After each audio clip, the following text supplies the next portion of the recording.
हार में जीत। बहुत समय पहले की बात है। भारत के सुदूर दक्षिण में एक छोटा सा राज्य स्थित था। राजा द्वारा राज्य का संचालन शांतिपूर्ण रीति से किया जा रहा था।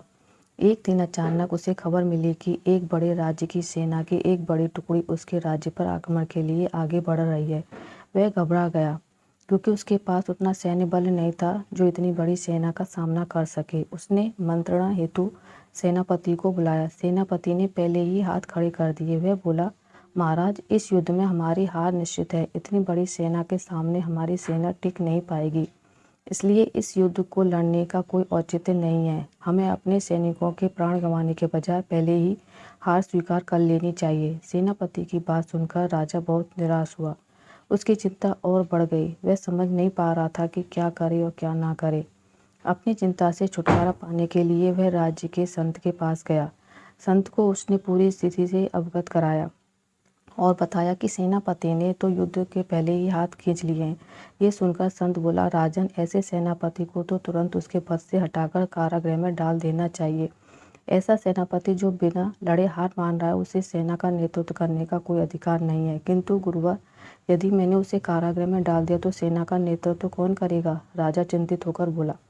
राजन, तुम्हारी सेना का नेतृत्व मैं करूंगा, संत बोले। राजा सोच में पड़ गया कि संत युद्ध कैसे लड़ेंगे। उन्होंने तो कभी कोई युद्ध नहीं किया है। किंतु कोई विकल्प न देख राजा ने संत की बात मान ली और उन्हें अपनी सेना का सेनापति बना दिया। सेनापति बनने के बाद संत ने सेना की कमान संभाल ली और सेना के साथ युद्ध के लिए कूच कर दिया।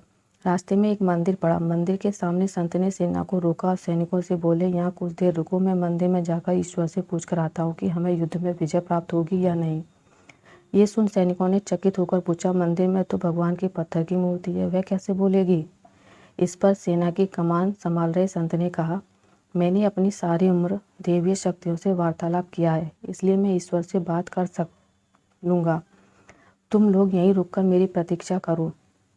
यह कहकर संत मंदिर में चले गए। कुछ देर बाद जब वे वापस लौटे तो सैनिकों ने पूछा, ईश्वर ने क्या कहा?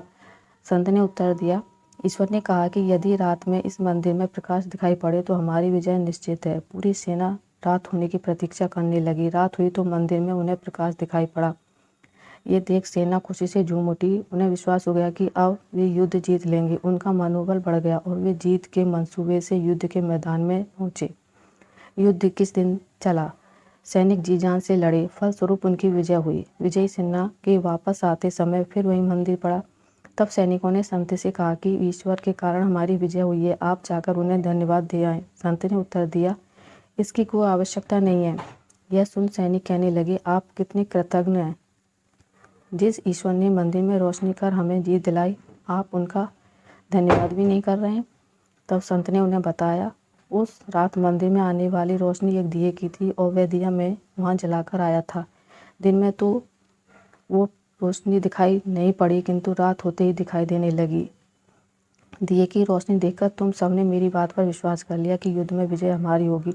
इस तरह तुम सबका मनोबल बढ़ गया और तुम जीत के विश्वास के साथ युद्ध के मैदान में गए और असंभव लगने वाली विजय तुमने प्राप्त की। सीख, खुद पर विश्वास रखें और परिश्रम करते रहें, विश्वास की विजय होगी।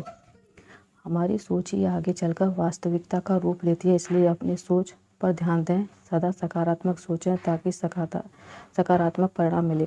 आपको मेरी कहानी कैसी लगी मुझे कमेंट करके ज़रूर बताइएगा।